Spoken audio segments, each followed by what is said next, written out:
We're 10 days away from NHL unrestricted free agency, and what does that mean for the Penguins? Well, so far no deals for Chris Letang and Evgeny Malkin, for that matter.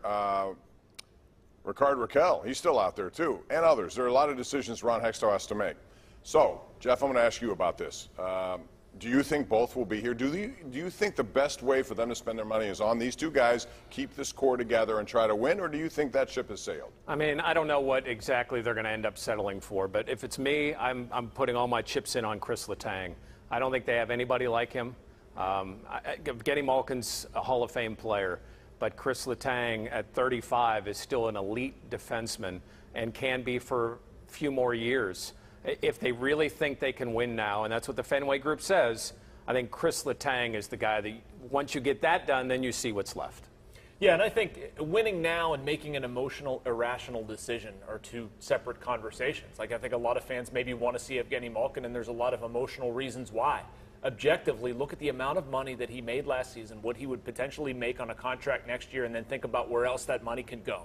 I would much rather have that. You could pour that into two forwards. The Penguins lacked depth. They lacked depth and they lacked speed.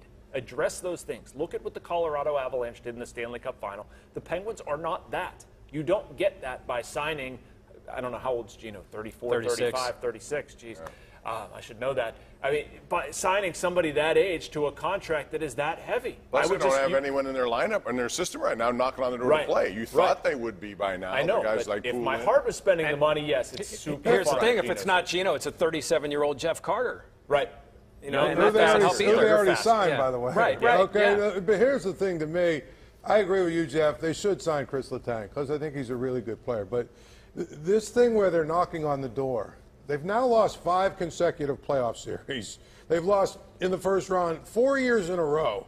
And to me, you know, what is that saying? Something about denial is not just a river somewhere? I mean, at some point you have to say, we're not close. We're not 1 or 2 players away. Right. So, you know, you keep Letang, you keep Sidney Crosby, you probably put yourself in a position where you're going to make the playoffs at least, so you'll be interesting. But now you've got to start rebuilding your team and stop with this pipe dream that we're going to, you know, patch together with duct tape this Stanley Cup contender. When you watch Tampa, when you watch Colorado, when you watch even the Rangers, who, you know, contrary to popular belief, they were better than the Penguins, and they're going to be better next year. Not in that series. I think player for player they're better. They've got a better goaltending team, I think. They've got better goaltending, and they got more depth, and they're younger. I mean, my point is, you look around the league, the Penguins are not that close. So let Gino go somewhere else. Don't they remind you of where the Steelers have been at the last couple of years? Like in trying to figure out, can we win with this Hall of Famer like Sidney Crosby is with the Penguins? They're in a tough scenario. I got a real quick minute here, so I want to get to you on this one. There's talk about Casey DeSmith signing. Would you rather have him or Marc-Andre Fleury if he was willing to come back? Marc-Andre Fleury. Not even a question. Do you think it's a reality? It happened? No, I don't. Why? I don't. Because I don't think that's what they would want to do to Tristan Jarry. I think you would want Tristan Jarry to be the unquestioned. I do if I want Tristan Jarry to perform. Tristan Jarry seems to be. He overcame a lot last year. He's hard enough. Could you answer that? When was the last time that Marc-Andre Fleury wasn't benched in the playoffs for the other goalie? I mean, it's been like 3 or 4 years in a row now where this has happened.